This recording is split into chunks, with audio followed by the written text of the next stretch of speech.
bienvenidos a un nuevo programa de Foro Hermes. Inauguramos el curso político nuevamente con la ausencia del Partido Socialista. Nosotros seguimos llamándoles, que por perseverancia no quede, pero los únicos que vienen son el Partido Popular, Julio Comesaña, y Carmela Benegas. Es triste que no quieran venir aquí, después que pataleen y que digan cosas, pero como ven, aquí los que no tienen miedo están y los que tienen miedo son los que lo vienen, que es el Benegas, perdón, el PSOE. El Benegas no tiene miedo, Carmela? Nos estamos sempre onde nos chaman. Y el PP tampoco, Entonces, por eso. Vamos a empezar, y lo que toca es hablar de la ola de incendios que hemos tenido en nuestra comunidad, bueno, en todo nuestro país, pero vamos a centrarnos un poco en lo que ha sido esta desgracia que hemos tenido, incluso con pérdidas. Hoy mismo la policía en Forneros de Monte detenía a 2 presuntas personas por este tema, y vamos a ver la opinión de ellos. ¿Cómo lo habéis vivido, Julio? Vamos a empezar por Julio, que está en el gobierno. Como presidente Rueda ha estado desde el minuto cero al pie del cañón. Lo hemos, como me decía la gente, lo habéis retransmitido casi seguido nosotros, entonces por eso. Bueno, en primer lugar, pues gracias por invitarnos nuevamente a estar aquí con vos, con Carmela y contigo. Bueno, la verdad que foi un verán distinto, ¿no? Todos os veráns en Galicia o tema dos lumes é un tema importante, pero, bueno, por exemplo, eu destaco que o ano pasado foi o ano de menos lumes nos últimos 14, 16 anos, ¿no? Con apenas 274 incendios nese ano, ¿no?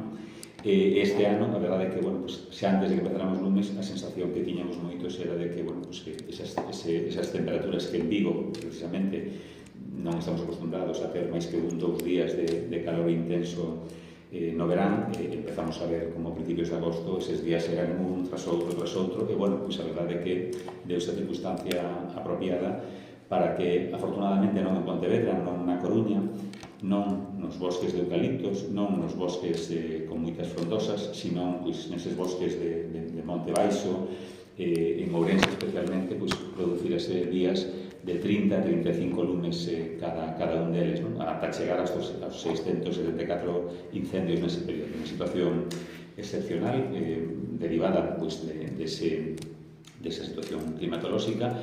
E los que se plantaron. Efectivamente, eso iba, non? Unha parte deles non despreciable, unha parte importante, como todos os anos, por certo, tamén cando gobernaba o Partido Socialista e o Bloque Nacionalista Galego, tamén eles denunciaban que había moito incendiario, non? O home, a veces de xeito inadvertido, como ese pobre home que estaba limpando en Berín, en Oímbra neste caso, pero moitas veces con clara intención, non? En definitiva, bueno, pues foi un verán marcado por a situación, e, como ti ben decías, a Xunta no seu conxunto, e en particular o presidente e todos os conselleiros implicados, pois estuveron dentro do minuto 1 ali, facendo unha cousa que é moi importante, que xa vimos pois, noutras crisis, como foi a do COVID, non? Dando información diaria, porque nestes casos o que é moi peligroso e máis neste contexto que vimos agora con as redes sociales, pois os bulos, todos recordaremos aquel día famoso de outubro 17, non? Cando, según algúns, ardía a gasolineira, bueno, pois, neses contextos a información veraz, realista, e, bueno, aí os medios de comunicación, creo que é un comportamento exemplar, o goberno todos os días daba información, transmitía, a veces a impotencia, porque, como decía eu antes, con 30-35 lumes diarios, pois o que se fixo foi priorizar, non? Primeiro as vidas e despois as vivendas ocupadas, e iso foi o que se dedicou máis tempo, non?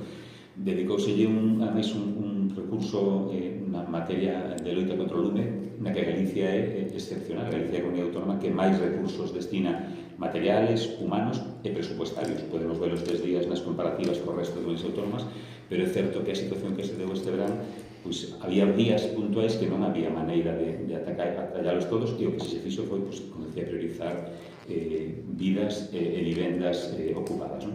E aí, como ti ben decías, pois creo que a Xunta no seu conxunto e o presidente pois estuvo de día. Eu o que facía pois todos os días estar pendiente da información, no ámbito que me podía corresponder ao Parlamento, pois tamén facendo cousas que quizás... Yo los machaco mucho mandándoles la información. No, agradecese moito, e a verdade é que estes días, pois, como decía, hubo moita información, non? E a verdade é que foi un verán, eu diría, negro nese sentido de preocupación, e eu creo que hai que alegrarse de que non hai ninguna vida en Galicia que se perdera nestes incendios, como pasou outros anos de xeito lamentable.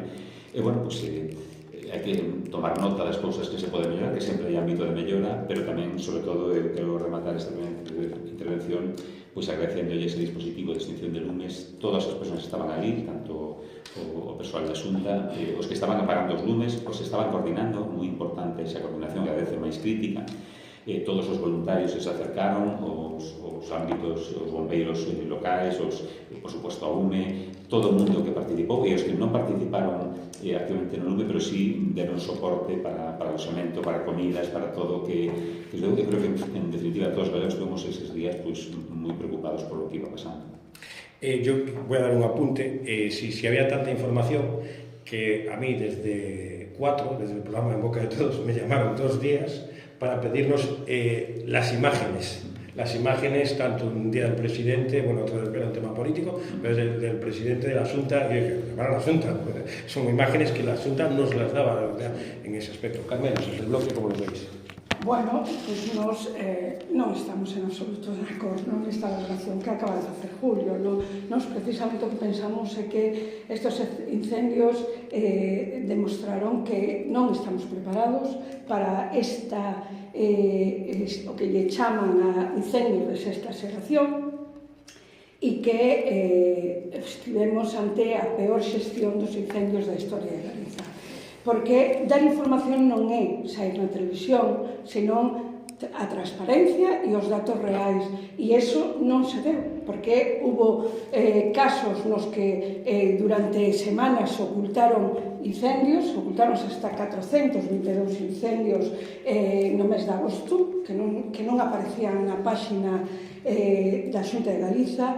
Durante días non houbo coñecemento de que estaba ardendo o espazo natural de Pena Trevinca, nin estaba entrando o lume no invernadoiro. É dicir, non é certo que houbera información, ou cando menos o que podemos decir é que a información que se daba non era totalmente transparente e non se daba información real da situación dos lumes.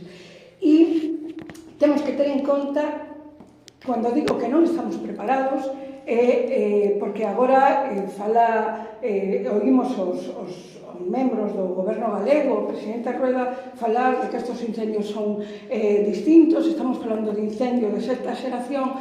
Mira, eu hoxe, para vir a este debate, estuve buscando, porque, bueno, a miña memoria empeza aí a fallar, e no ano 2017, cando arderon 49.000 hectáreas nos montes periurbanos de Vigo, máis todo o que ardeu en Valdeorras e por todo o país, xa se falaba de incendios de sexta xeración.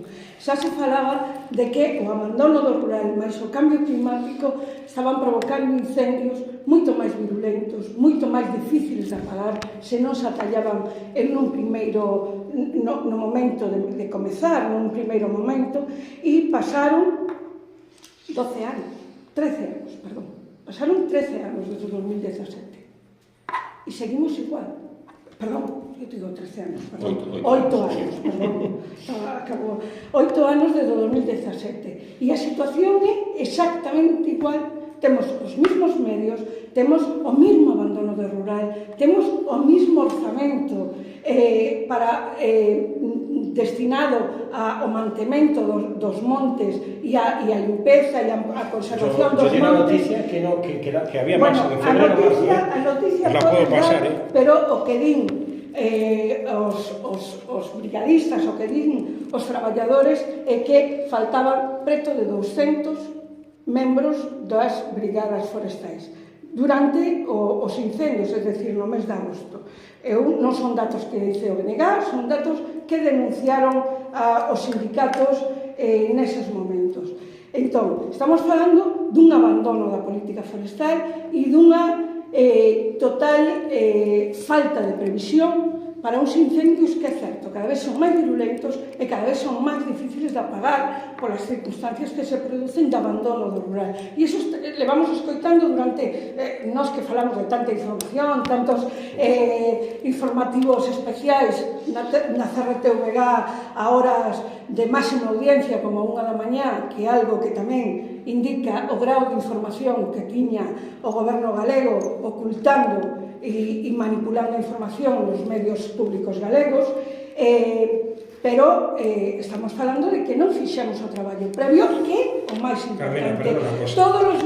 Eu teño despois... Déjame unha cosa, yo de la televisión de Galicia, no, que ya sabes que yo quiero que la cierren, soy el primero que quiero que la cierren, pero nosotros la información, y yo te la mandaba a ti, se la mandaba a Julio, se la mandaba a todo, nosotros la información llegaba a información que mandaba a Xunta, no te la prensa de Xunta. No, vídeos de la Xunta, tú veías que ellos llegaban a mandar vídeos enteros del presidente, a lo mejor respondiendo, que auténticas, o sea, media hora, historias. Que me gustaría que esas ruedas de prensa las diese tanto Pedro Sánchez como Abel Caballero, que se ocultan, o David Regades oculta. Entonces, por eso te digo, insisto bueno, en que dar ruedas la información de prensa, está ahí, la viste. No, la información que daba él la vimos, pero tamén sabemos, no a la 1 de la mañana, tamén sabemos, e quen quere enterarse pode, e non é a través de BNG, de toda a información que se ocultou. Entonces, sair todos os días aos medios non quere decir transparencia, nin que a información sexa... Ojalá que todos os políticos salieran todos os días. Entón, estamos falando duns incendios con un custe brutal. 180 casas destruídas, miles de persoas desplazadas, centros de explotación agroganeiras e forestais afectadas, infraestructuras paralizadas, espazos naturais en unha situación terrible. Las salidas ya están en funcionamiento, ¿no? Cosa que la Dana y el otro no están. No te comento para que apuntes. Depois falamos das axudas, pero ahora estamos analizando o momento dos incendios. Entón, estamos falando dunha situación terrible, dunha afectación económica, medioambiental e social brutal. De acordo. E temos un presidente que nos sale esta semana con unhas declaracións terribles. E vou usar esa palabra porque eu falo do noso presidente, que é o que ten as competencias, que esa é outra das cuestións, é dicir, en plena crisis temos un presidente coas competencias totales e absolutas en extinción de incendios que quere evadirse desas competencias e trasladarlas ao goberno do Estado. Un presidente que ten todas as competencias sai dicindo que non foron para tantos incendios porque a maioría do que ardeu foron pedras e matogueiras. Yo eso non lo escuché. Bueno, pois se ve que non estaba informado porque foi en rolda de prensa do presidente, Yo lo digo. Palabras textuais. Uns incendios, e remato xa, no que se destruíron 180 casas, no que está afectadas moitas explotacións agrogandeiras e forestais, non se pode tentar minimizar a gravidade desos incendios dicindo que o 60% é matogueira e pedras. Ademais, cando unha boa parte desos incendios foron en espazos naturais protegidos, a parte da afectación á fauna, etcétera. Se me permite, enlazando con esto que comentaba la Carmela, ¿no? Neses datos que deu o presidente, que son públicos, ademais, en primeiro lugar, quero dicir que é un pouco, non sei como decir, absurdo querer pensar que alguén quere engañar no momento no que estamos, onde calquera está con un móvil, temos un satélite europeo que está sistemáticamente dando información. Outra cosa son os criterios cando se gravan os lumes, se non chegan a un número de hectáreas, non chamanse conatos, se non son incendios, en eso pode haber matices e seguramente hai cosas que hai que mellorar, pero non houve ninguna intención de ocultar nada porque é público e transparente. Eu insisto que unha das cousas que eu destaco nesta vaga de lumes foi a presencia permanente de toda a Xunta co seu presidente a cabeza, que podía coincidir que estuvera fora, que estaba en período de vacacións, pero non, estaba aí ao frente e os datos os daba todos os días, non? Eu quería saber... En rueda de prensa, Efectivamente. Eu quería saber que diría calquer partido de oposición se non estuvera ali ou faltara un día. Eu creo que estuvo absolutamente todos os días e o que tiña que facer, ademais, e o fixo moi ben. Eu creo que nese sentido, bueno, podemos discutir algún tema de datos, pero é precisamente por esos datos que o presidente coñece tamén, porque os viviu ali, o que dixo outro día foi uns datos que eu non digo que muden completamente a idea que temos dos incendios, pero un dato que eu dixo ao principio. De toda a superficie que ardeu estes días, o 0,2% corresponde a eucaliptos. Esa idea que temos dos montes galegos, dos incendios, dos eucaliptos, bueno, pues neste caso concreto, mellor, no ano 17 foi diferente, que tampouco foi moito, pero pode haber outra circunstancia onde o eucalipto efectivamente ten un papel distinto. Nestes lumes, o eucalipto ten un papel nulo porque precisamente en Ourense, por distintas circunstancias, non hai eucaliptos, non ardeu o eucalipto, que podía ser unha das cousas que todo o mundo podía esperar, que esas persoas que falaban hai moitos anos dos incendios decían, cuidado cos eucaliptos, non ardeu un eucalipto, 0,2%. E de outro tipo de árboles das frondosas non chega ao 5%. Eso foi o que dixo o presidente Arruda outro día. 5% de frondosas, 0,2% de eucaliptais. Bueno, eso é bo ou é malo? É o dato crudo, non? É certo, eu pasei por Berín, pasei por As Neves, pasei por a Cañiza, e efectivamente o que se ve cerca son monte baixo, pedras, que é unha mágoa que arde, evidentemente. En medio deso, se hai viñedos ao lado, afecta igual. Pero é certo que a foto dos incendios, sendo dramática, pois non é a que podíamos esperar de pinos, eucaliptos e superficies... Pero yo creo que el presidente en la rueda de prensa no le quita nunca, en ningún momento. Nosotros emitimos la rueda de prensa en directo. La ciudadanía opina otra cosa. Es que, mira, esto es como ayer un ministro. Yo ahora aquí le voy a decir a la gente que nos ve que todo Vigo ve en televisión, como hace el caballero con la Cruz de Luz. O sea, es que hay que dar datos precisos. Un ministro ayer se permite el lujo de decir que la foto de Puigdemont y el otro, el 80% de los españoles, estoy de acuerdo. Yo no estoy de acuerdo, vamos a hablar con un prófugo. El señor tenía que estar en la cárcel. Eso ya para empezar, pero no quiero repetir. Pero donde hoy es este tema. Eu creo que os datos, insisto, poderían ser moito mellores, o sea, o ideal sería que non hubiera hectáreas, pero bueno, postos probablemente a escoller, todos escolleríamos que o tipo de árbol que ardes ou de combustible evidentemente hai un problema tremendo co combustible, non? E con eses días de calor, non? Decías ti, Carmela, esas plantas de 1000 hectáreas de 17, eso foi un día. Aqueles lumes foron un día, un domingo, 17 de outubro de 2017, empezaron un día pola tarde, ou mediodía, perdón, e remataron ese mismo día unha da mañá porque empezou a chover, afortunadamente, non? Pero eran incendios, efectivamente. Os lumes prenden un sitio e automáticamente esténdese, como vimos todos os vigueses en aquel tempo, non? Mais alá deso, eu estes días paseando por algún monte de cerca de Vigo, eu teño visto estes días montes en man común que están completamente sin limpar. A realidade, incluso, xa non digo no rural, incluso ao redor das cidades, é moi difícil manter limpios os montes, moi difícil. E como decía, o criterio que se utilizou fundamentalmente foi salvar vidas e salvar vivendas ocupadas, primeiras vivendas, non? En eso, pois, sin ser un consuelo, creo que o comportamento dese tipo de extinción, que teño que dicirche, Carmela, que cada ano medra o presuposto e o número de personas. Eu ainda recordo cando estaban contratados 6 meses os brigadistas e agora están no rango dos 9 meses. É dicir, o presuposto, insisto, Galicia é a comunidade autónoma que máis porcentaxe do seu presuposto dedica á extinción de incendios. E creo que estes días podemos ver a moitos traballadores dese sistema que o deron absolutamente todo, non? Como fan os sanitarios, como fan os mestres, como fai todo o mundo. Pero é verdade que eles estes días estuveron aí.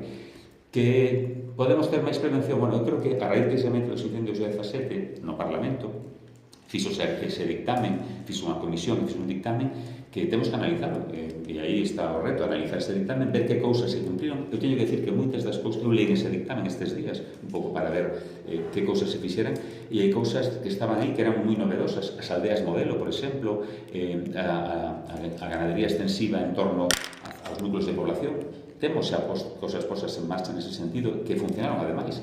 O mosaico, que agora vexo que o bloque tamén o suxire, ir intercambiando modelos productivos en torno para que actúen como corredores. ¿Y por qué la verdad no salió antes? Porque además el presidente Rodano, yo lo sé, hombre, yo hace 30 años me tocó hacer la mili y mis compañeros salieron. Bueno, ¿por qué no salió la brigada? ¿Por qué Pedro Sánchez no sacó al ejército? Porque aquí este señor que tenéis de alcalde trajo al ejército cuando fue el COVID, que no sé si le quería disparar al COVID, como es tan ignorante a veces, lo que no entiendo es eso. Pues yo incluso le digo a un soldado, vienes con un arma larga, ¿qué te crees? ¿Que estás en el Líbano o en Afganistán?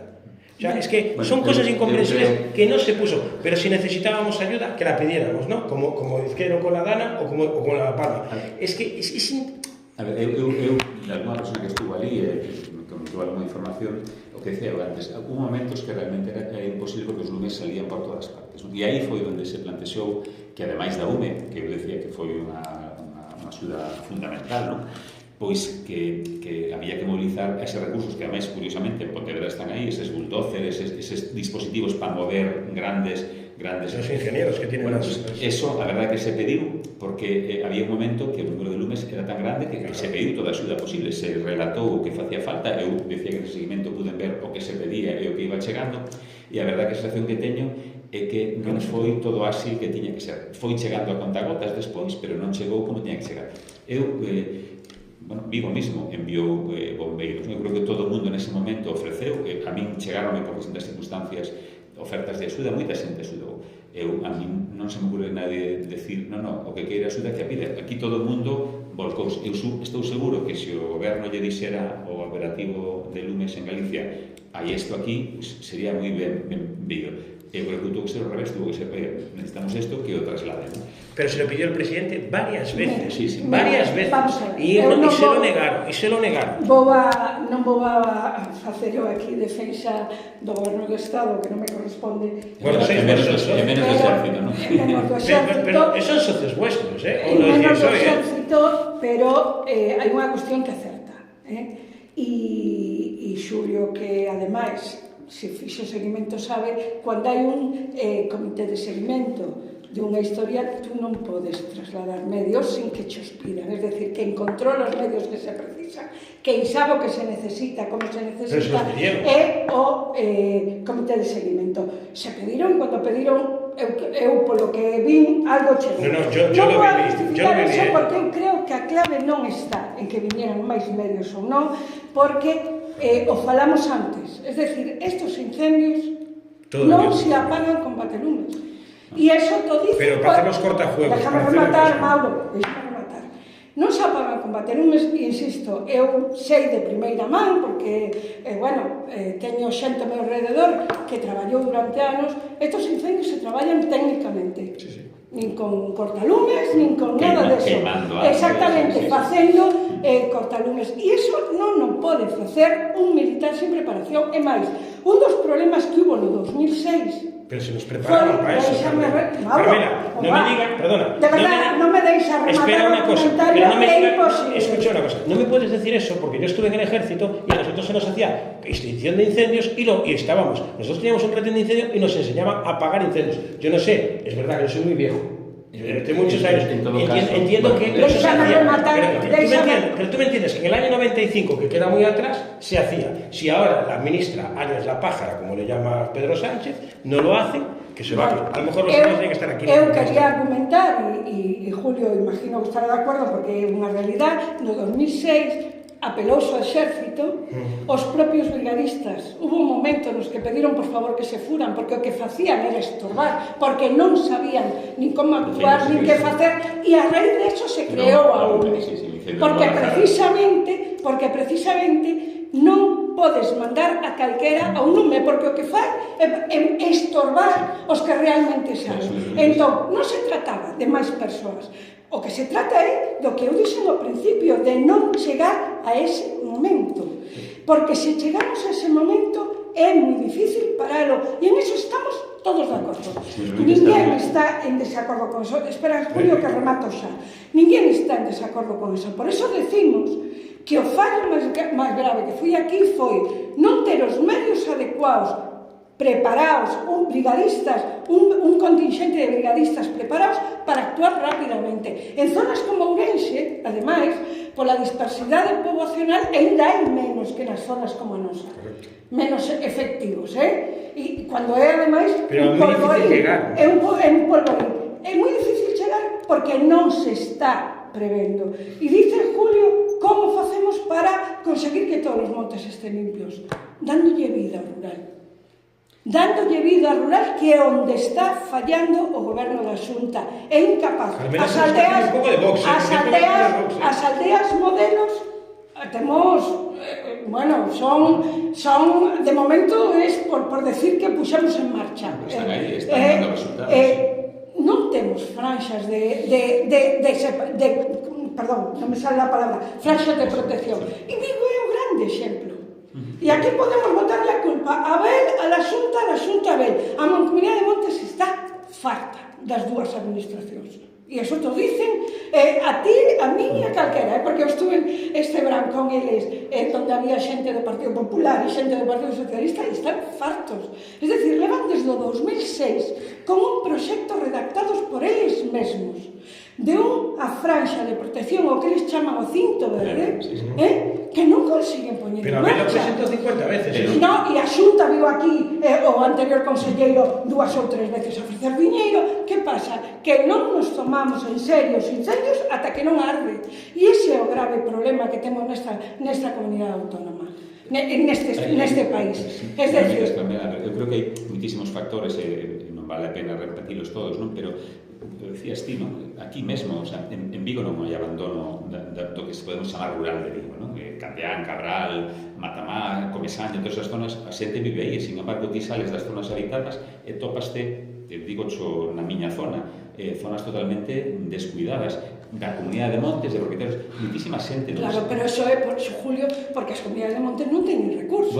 Bueno. Es decir, aí é onde o BNG denuncia, leva anos denunciando que hai que poñer máis recursos para eso. Unha comunidade de montes coñecida, ten recursos de abondo que os saca ademais de eu vivín experiencias das comunidades de montes ou ten recursos da administración. Vamos a ver, non vamos a coller a anécdota, vale, Julio, non vamos a coller a anécdota que estamos os tres pensando na mesma e vamos a pensar pero digo que en xeral, a ver, en xeral é difícil que nestes momentos a xente vaya a cuidar o monte, porque non, as persoas non xa non se ve, eu recordo ir a leña, ir ás piñas, ir a pico, agora non se ve.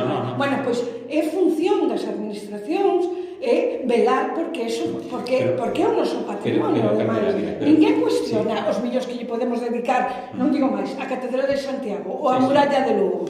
Bueno, pois este é o noso patrimonio natural. Pero, insisto, Galicia é a comunidade autónoma que máis cartos dedica a loita, a prevención e a non é suficiente, tamén temos moita máis superficie. Ben, pero eu quero centrarme porque isto mesmo que estamos discutindo valía o ano pasado. O ano pasado foi o ano de menos incendios. Que mudou entre o ano pasado e este? O servicio de prevención era exactamente o mesmo ou un pouco máis amplo este ano. Máis amplo. Que pasou? 16 días de onda de calor. 16. Eu creo que... Pero, Julio, o que non podemos estar a expensas de a ver se temos sorte e este ano non fai moito calor e moito vento. Pero mira... Nos temos que estar preparados para que nesas circunstancias non ocurra o que ocurre. Eu creo, a ver, isto sempre é o mesmo, cando ti planificas, utilizas os datos dos últimos anos, non? Dos últimos 50. Unha situación como esta en Galicia nunca se ve en Galicia, nin en toda España. Bueno, pues, haberá que, cando se fan as previsións, haberá que meter na ecuación que isto pode pasar, evidentemente, non? Que pode ver, fíjate, a EMET, no mes de suyo, o 31 de suyo, a EMET dixo que non se esperaban ondas de calor para o mes de agosto. A propia EMET, o sea, a Axencia de Meteoroloxía Española. Isto foi unha cousa moi difícil de prever. Pero dito isto, eu creo que temos que centrarnos en que, insisto, o dispositivo funcionou.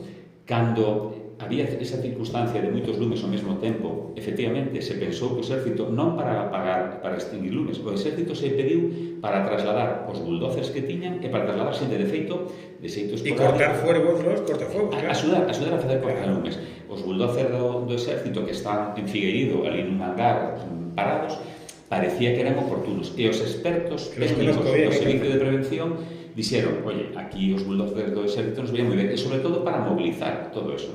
Entón, bueno, eu creo que hai que tomar nota das cousas que se poden mellorar e hai que analizar no seu conxunto a situación, e ademais é o tempo agora de facelo, non probablemente durante o lume. Un inciso.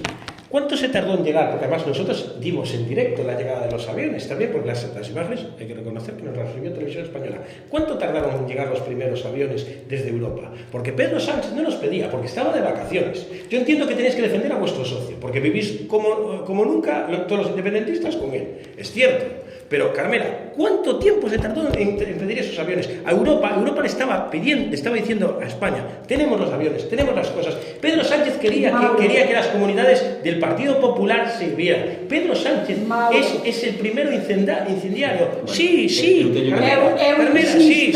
Julio no lo dirá por protocolo, pero yo que puedo decirlo abiertamente, este señor quería esto. Quería que lo hizo en la Dana, lo hizo en estas cosas. Lo que no se puede permitir es que con los recursos que de Europa, que ya que estamos en Europa, que yo no soy muy pro-europeo, pero que te los estaban mandando, llegaron a Santiago los aviones, llegaron 2, después Francia, después tal. Pero ¿cuánto tardó él? ¿Qué pasa? Que estaba de vacaciones. Y de vacaciones está muy bien, llevándote a toda la familia. Se me permite, lo pagamos. Mira, eu estuve o 14 de agosto fun por Portugal porque iba a Lope, chegas antes por Portugal, e a verdade é que a situación da zona da línea en Portugal era tremenda dunhas semanas antes. Eu quero dicir con isto é que os lumes non son galegos, nin de Castela e León, nin de Portugal.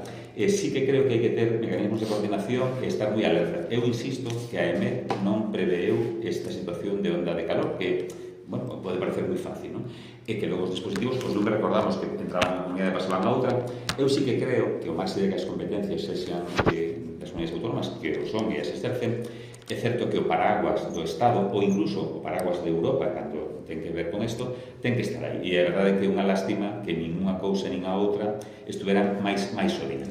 Pero dito isto, creo que agora é o momento de analizar os datos, analizar que cousas se arderon, hai que traballar de xeito cada vez máis duro cos incendiarios. Eu tamén estes días falando con compañeiros están aí. Julio, vamos a ver. Sí.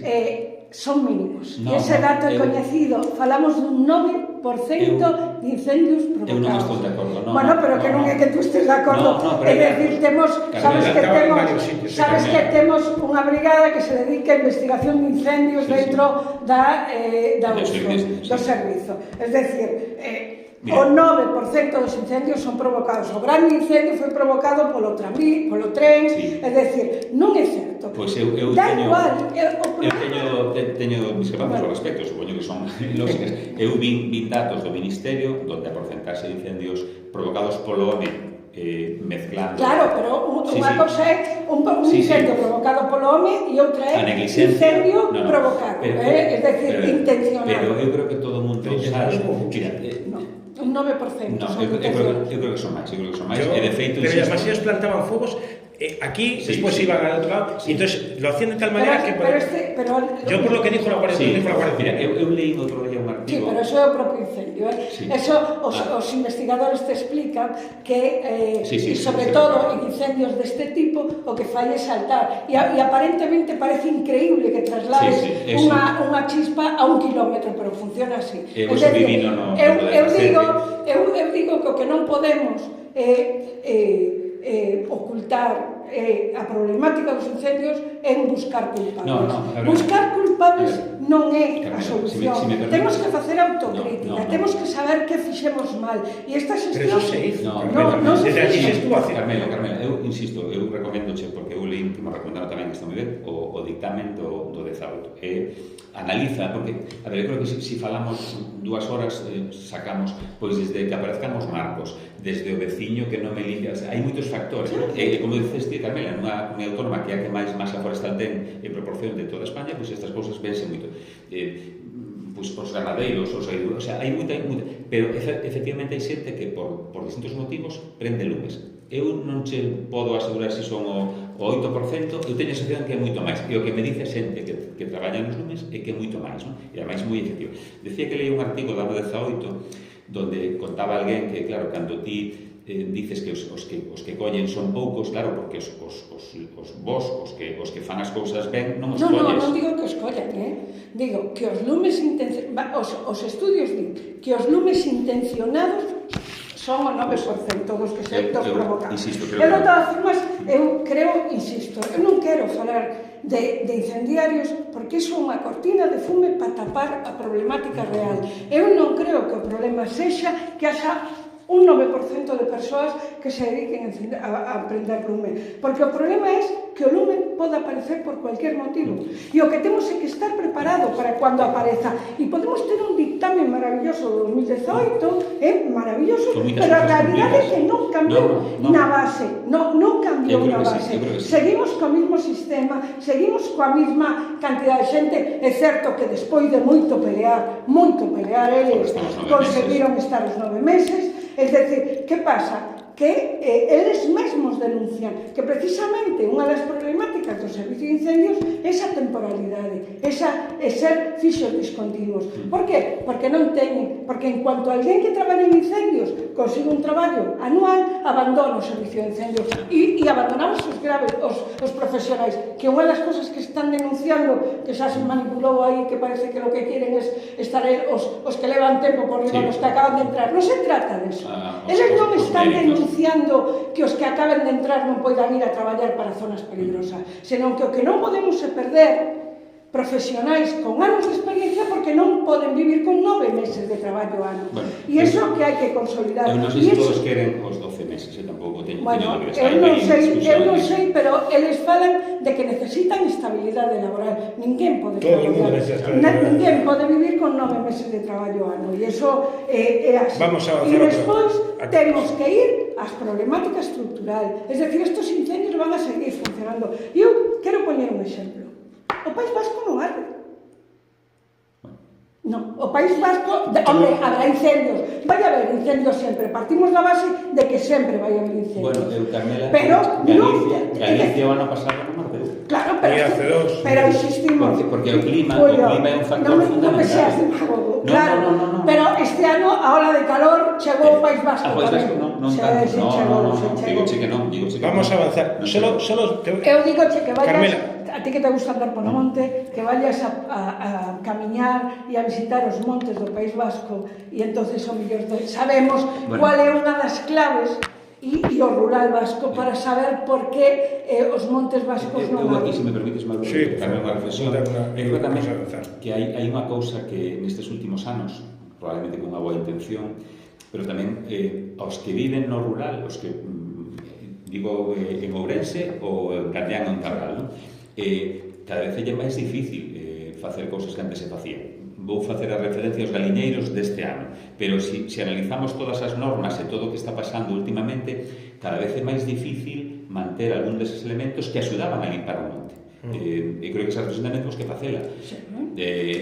O bienestar animal está moi ben, por suposto, pero agora estamos a falar de ganadería extensiva rodeando certos grupos de población, pois esa ganadería extensiva terá que ter unhas condicións que o mellor que estamos defendendo ahora mismo que a normativa actual non vai a permitilo. Quer decir, que temos que, cando decimos que volver atrás, o mellor tamén normativamente.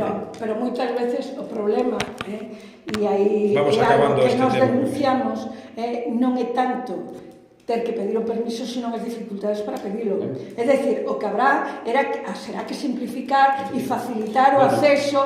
Claro, que pasa? Que se tú vives en Ourense e para tramitar o permiso para un galiñeiro tens que ter internet, ter unha idade ou ter unha oficina que ao mellor está a centos de kilómetros da miña casa ou a decenas de kilómetros, non vai ser. E aí é onde a Xunta pode actuar. Iso é o que di o BNG que ten que facer a Xunta de Galiza, facilitar as persoas que viven no rural a vivir no rural. O que non vai a facilitar vivir no rural é que desaparezcan as escolas as rurais, é que non teñamos servicios vivindo na nosa aldea, etcétera, etcétera. E iso que vai garantir. Porque mira, a mí me contaba unha anécdota que me parece... Vamos acabando, porque si non nos enrollamos, si non queréis ir a outro temas. Entonces, por eso... Acaba. Contaba unha anécdota de uns rapaces que se foron a unha aldea, concretamente Faloche de Alvarellos, montaron unha empresa de viticultura, estaban empezando aí, e ahora se van aí. Claro, ardeu todo. Tienen ayudas, Carmela. Non, pero que as axudas son... Bueno, como esperemos con la de Pedro Sánchez. Non me vale con que saquemos en la televisión de Galiza que yo no veo la televisión de Galicia, Carmela, que yo no veo la televisión de Galicia. A un señor que rehabilitou a súa aldea. O certo é que hai moitas persoas que ainda non recibiron as axudas de 2022. Carmela, te voy a explicar una cosa. Entón, claro, as axudas... En la televisión de Galicia salen los concejales del BNG, como se lo es hecho a tu portavoz, salen los concejales del BNG, que ya los enganché dos veces, en fiestas y concursos, eso sí que... Sí, cuando quieres os tengo las pruebas. Sí. O tema das axudas. Eu vivín as axudas 22, estaba na Consello de Xunta cando se aprobaron de xeito inmediato, e constame, porque coñezo concellos desta zona, que moitas delas, moitísimas, foron xa cobradas e, sobre todo, rehabilitáronse as vivendas. E creo que esta vez fixose tamén un sentido importante, mentras estábamos coa extinción de moitos lumes, había moito funcionario da Xunta preparando a orden de axudas que se publicou, efectivamente, hai pouco tempo, de lunes se poden ter. Eu creo que... eu creo que o que ten que facer a Xunta é ser moito máis transparente, insisto, nesta xestión non houve transparencia, e iso é unha denuncia que fan os de...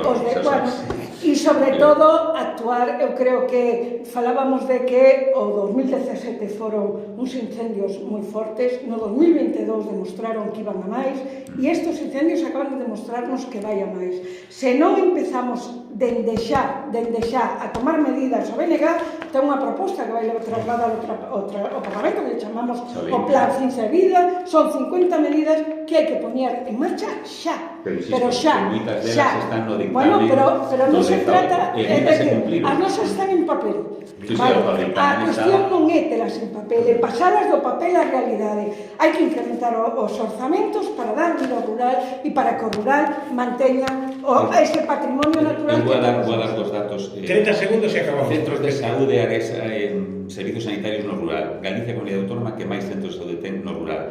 Educación, Galicia, o 93% dos concellos de Galicia teñen escolas de atención primaria, mentras no resto do Estado do 55%. Galicia fai unha aposta importantísima polo medio rural. Pero que non podemos, mira, Julio, cuando me vamos, pero, 30 segundos. Vale, seguro que outro tema non é tan importante para o noso país como este. Sí. Todos son importantes. Non podemos, tú sabes que non podemos comparar o noso país, non podemos comparar Galicia con absolutamente ninguna outra comunidade do Estado. É dicir, o que para nós é ter moito máis, o mellor é moito menos servicios para as persoas. Sempre pode haber máis, claro, porque a nosa dispersidade poboacional é moito máis. Pero fala de concellos, tamén, non de número de población. Unha cosa antes para acabar, unha cosa importante. Estamos hablando de todo eso, non nos olvidemos que estamos en Vigo. Hace un año falleció un bombero en Vigo que estaba haciendo labores que no eran las de él. Sergio falleció.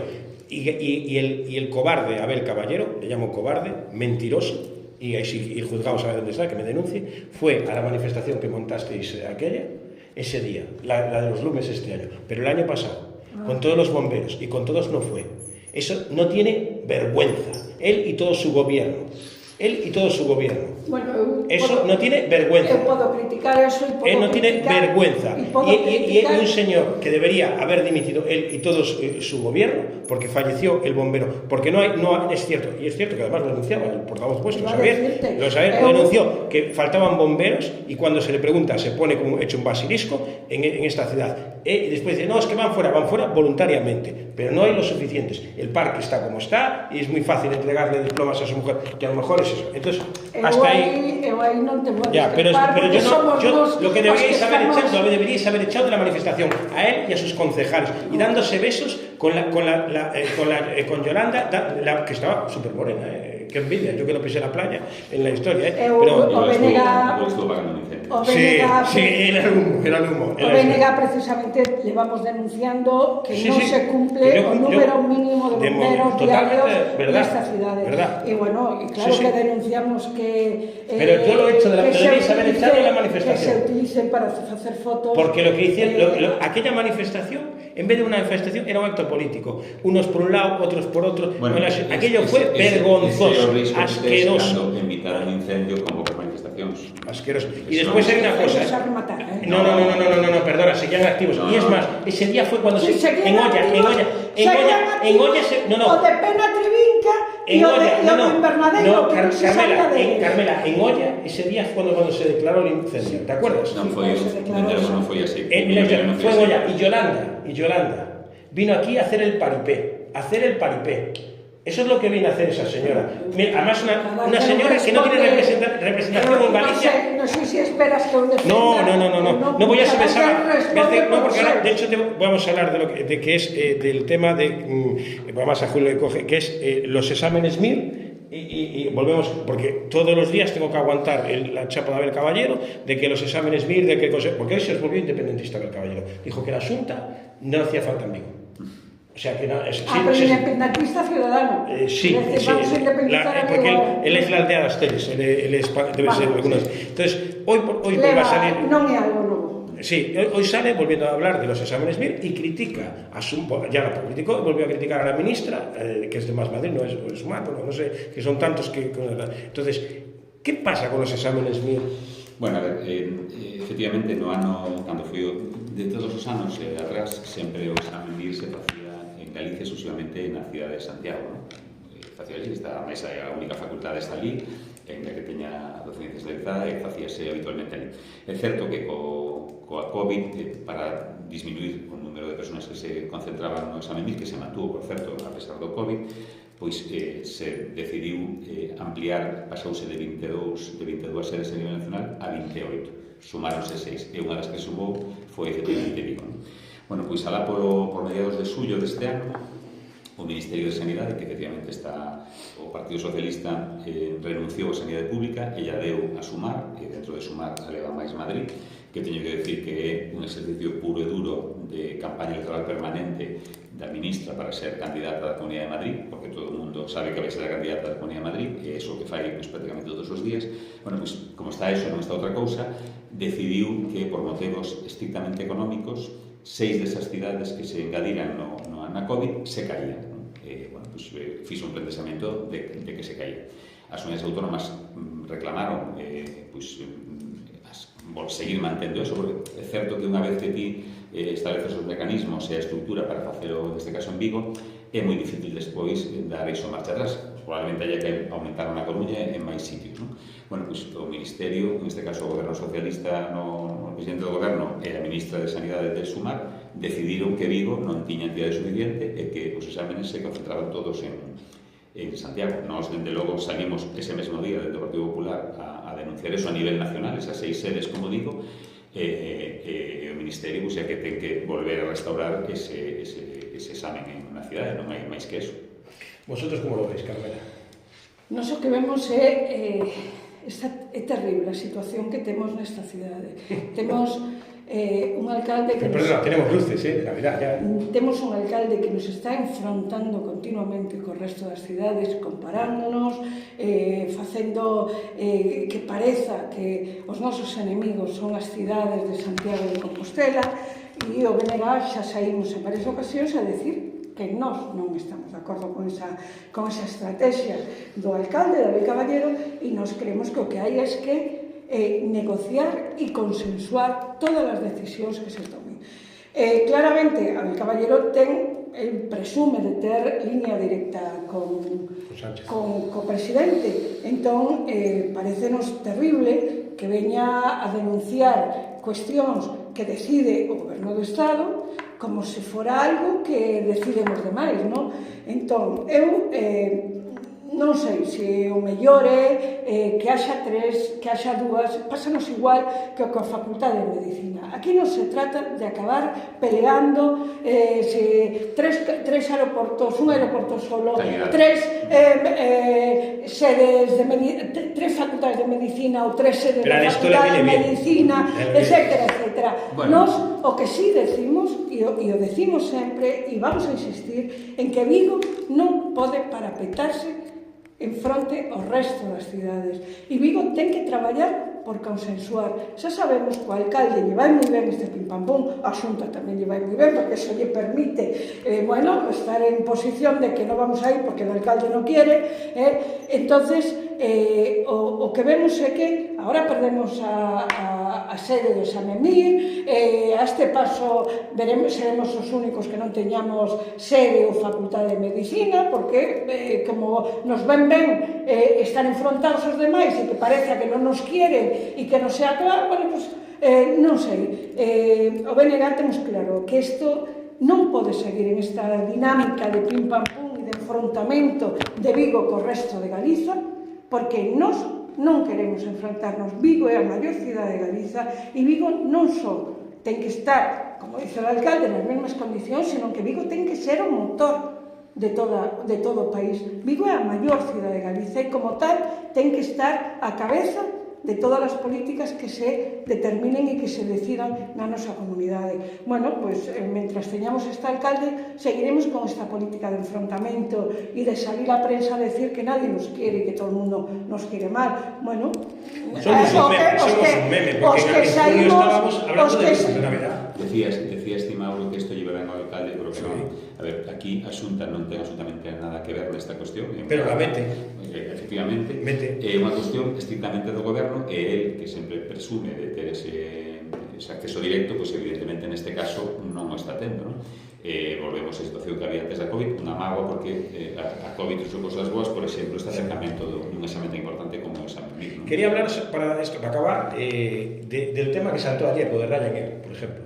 Ahora el caballero dice, no, pues si nosotros ya le habíamos, o sea, primero le da 600.000 euros, después dice, le multamos, a mí si me dais 600.000 euros y me multáis con 50.000, os firmo, yo os firmo, yo donde queráis, en la historia. ¿Cómo lo veis vosotros? O sea, Ryanair echa el órdago, dice que se va. Claro, pero Caballero estuvo manteniendo a Ryanair aquí con dinero nuestro. Este volve a ser un exemplo do que decimos antes, votar de culpa xunta. En este caso non lle pode votar a culpa xunta en absoluto, e volve a ser unha cousa parecida ao examen MIR. A ver, aquí hai unha entidade que é a AENA, que é unha entidade que ten un componente público importantísimo, que ten que ver, ademais de polo rendimento económico, que, por suposto, ten que ver polo servicio público. E creo que a AENA, coas súas medidas, esta loita con un empresario concreto, ou con 2 ou con 5, dende logo non está tendo en conta esos aeroportos de mediano tamaño, non os grandes de Madrid e Barcelona, aeroportos como de Vigo, como Coruña ou Santiago, que teñen que ter un apoio adicional. Dende logo a AENA está nunha loita como se fora unha empresa privada que só ten que rendir contas ao IBEX, que creo que non é o caso. Creo que os servicios públicos teñen que ter esa visión adicional, como ten que ter Renfe ou como ten que ter o Servicio Galego de Saúde. É dicir, tens que mirar un pouco máis alá da rentabilidade económica.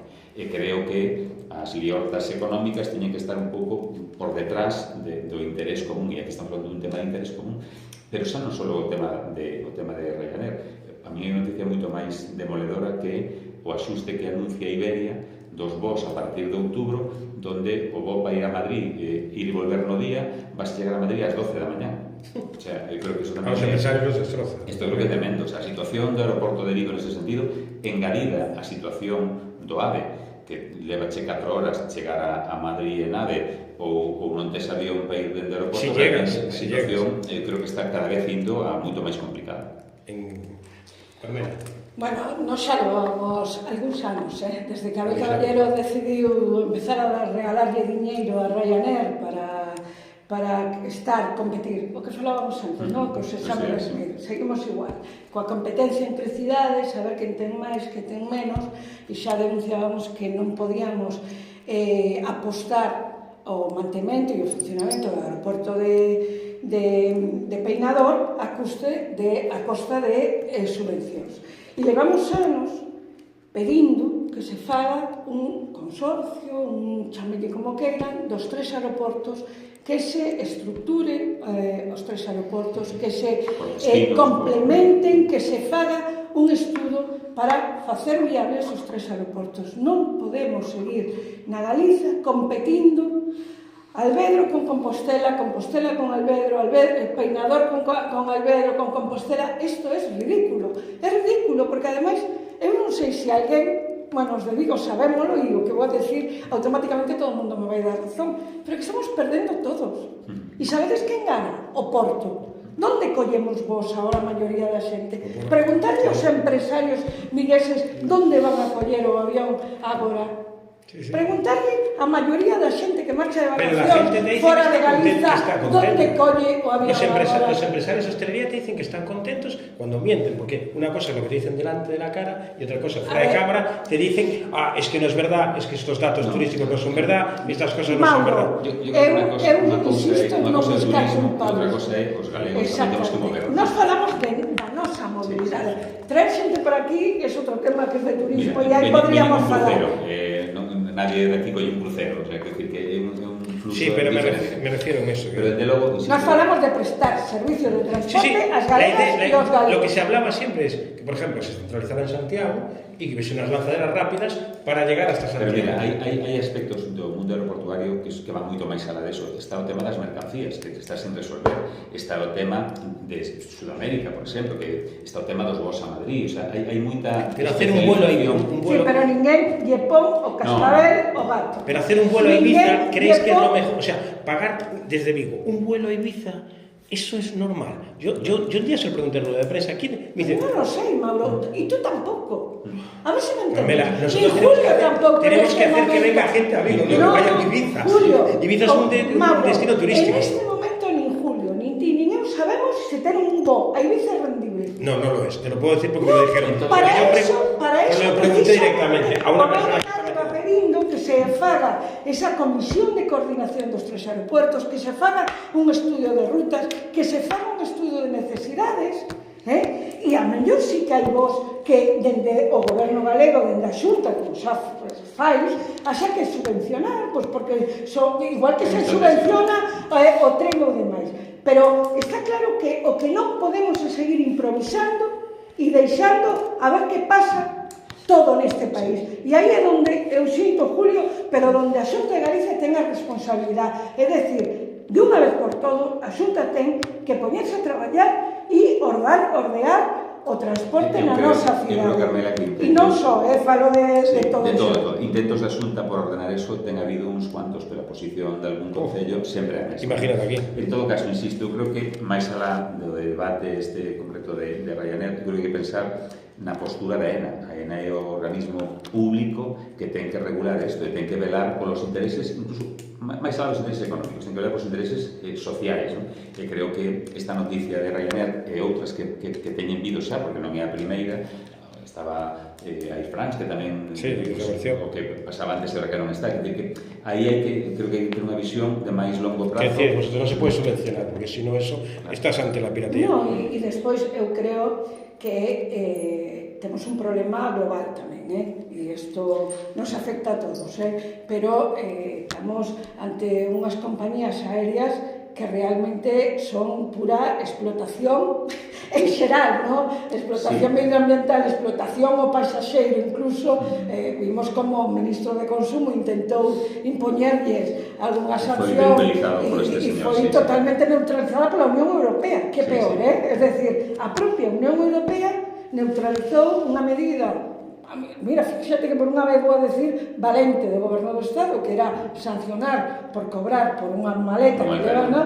E a propia Unión Europea neutralizou ese, non? Bueno, tamén aí podríamos falar do papel da Unión Europea ao servizo das grandes monopolios. A lo mejor aí Caballero podía hablar con Ábalos e con Begoña Gómez, porque ella de Rescates Europa parece que de Aerolíneas parece que sabe. Eu creo que eu aquí sí que apelo e agardo que a Xunta que é a nosa interlocutora ante o Estado, non faga o papel que lle corresponde e é demandar que se preste o servizo que merece o noso país. A Xunta onte mesmo saliu dicindo isto. Xa, pero non se trata, Julio, xa sabes, é dicir, non podemos seguir mandando cartitas ni saliendo a prensa, hai que plantarse. Déjanos vivir a la prensa, nos está hundiendo hoy, nos está hundiendo, Carmela. No, que eu son das que creo que hai que salir a prensa, pero o traballo dun presidente é algo máis, hai que facer o traballo de detrás, o traballo xuxo. A Xunta pediu as competencias nos aeroportos de segundo nivel, entre comillas, por o tema dos drons,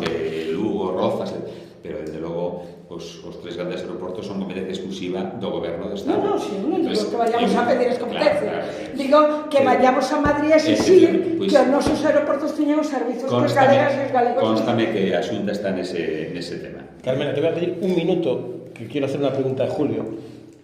Entonces te pido, por favor, disculpas, sé que no sé, porque esto sé que lo empezó Julio, esta noticia. Entonces voy a aprovechar que está Julio aquí para sacar la información.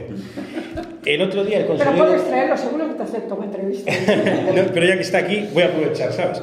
Entonces, te pido disculpas, Carmela. El otro día el consejero, yo aunque soy joven, se me nota que el pelo, presentaba el Galiflux. Sé que lo hiciste tú, Julio, este tema. El proyecto que a la gente de mayores, desde los 70 se les va a vacunar. Entonces, explícanos un poco, porque ha habido gente que me dijo, oye, aquí lo escrito de Julio, que lo explique. Bueno, este é un traballo importantísimo da Dirección Xeral de Saúde Pública, que estaba daquela, había xente que estaba de antes de chegar eu, e hai xente que sigue agora, non? Bueno, aquí é un tema importante. Galicia ten, como todos sabedes, unha historia clínica electrónica dende hai moitos anos, moi potente, probablemente a máis potente de toda España e eu diría que de toda Europa, que recolle muitísima información. Entonces, bueno, pues no ano 22 surdiu unha modalidade nova de vacina máis intensa, que as empresas decíanse que era boísima, que disminuía o número de ingresos. Nos dixemos, bueno, sí ou non, porque ao final os ensaios, como todos sabemos, se fan en un número pequeno. Entón, nos puxemos a disposición de varios laboratorios o sistema galego para a unha parte da población vacinala con esa vacuna nova e outra coa clásica, digamos, non? Falamos de xente maior. E o que fixemos foi seguir de xeito automático, con ferramentas de tecnoloxías da información, pois que pasaba con esas persoas que poñes unha vacina e poñes outra, sin que nadie tuviera que facer nada. Entón, eso seguiuse durante 2 anos, e o que podemos comprobar efectivamente que a xente que se puso esa vacina mellorada vai menos veces ao médico, ingresa menos veces e ten un resultado mellor. Eso foi, en resumidas contas, é moi resumido o que se fixo. Pero creo que froito, primeiro, porque isto era voluntario, a xente cando iba a vacinarse ofrecíanlle unhas ou outras, había xente voluntaria tamén que era que facía o registro e aleatorizaba os pacientes, un pa aquí, outro pa lá. Hai un traballo xenérico, a veces os ensaios fanse en 1000 pacientes, aquí fixeronse 130.000 pacientes, 137.000 creo que son. Entón, bueno, é un exercicio que demostra que toda esa estrutura que ten Galicia en materia de datos é moi boa, pero tamén se pode usar este tipo de cosas, solamente eso. É a verdade que é un gusto poder apuntar algo este tema, porque yo de esto no sabía nada, porque me dijeron, pues tienes el contertulio que fue el que lo hizo, así que apunta y pregúntale ya que está. Bueno, é certo que temos uns grandes profesionais e non sempre... E la información tamén, sempre o decimos, e un bo sistema técnico e informático no Servicio Galego de Saúde. O problema do Servicio Galego de Saúde xa debatimos algunha vez, Julio Maiseu, non vai por aí, vai pola falta de profesionais e pola falta de propios recursos, non? Que claramente aí non vamos a entrar en esa discusión que xa tivemos en outras ocasións, pero lóxicamente os profesionais son moi valiosos e tú nos contabas antes que tes un médico moi bo, muy bueno, que non me conocía de nada desde hace 30 años, pero bueno, no pasa nada, un día tenía que haber ido en la historia. Y Carmela, te voy a decir, para acabar, para romper una lanza con la prensa, yo no veo nunca la televisión de Galicia, sí que me tienen avisado, me dicen, oye, has salido tú en la gallega, yo, ¿dónde? Entonces me dicen, no, tu voz, porque las preguntas de cómo vas a ver gallego cuando se podían hacer, las hacía yo en ese aspecto. Así que los medios privados somos útiles también, Carmela. Ya lo ves aquí. Que el PSOE aquí no quiere venir por algo, Carmela. No quiere venir por algo. Eu estou aquí, por eso, no, y te voy a decir una cosa. O que cuestionamos é unha tele pública o servicio das galegas e os galegos, sino del Partido Popular. Te voy a decir una cosa, Carmela. Es que aquí desde Ana Ponto, has estado tú que eres la jefa. O BNG, vamos a donde nos chaman. Y de aquí han estado exalcaldes y exalcaldesas como Mano Pérez Gorina del PP, han estado. Está Julio, estuvo Mitchell, Marta Tapias estuvo, o sea... Por eso digo, los que no vienen son los del PSOE, debe ser algún problema que tienen. Así que con esto, gracias, de verdad, el debate ha sido muy intenso, sobre todo gracias a los que nos ven, de verdad, gracias por estar ahí, sin ustedes esto no sería necesario, pero tengo que agradecerle a ellos dos que estén aquí, que siempre que les hemos llamado están, así que agradecerles. Gracias. Gracias a ti. Y gracias a todos por vernos, esperamos una lección de Foro Hermes.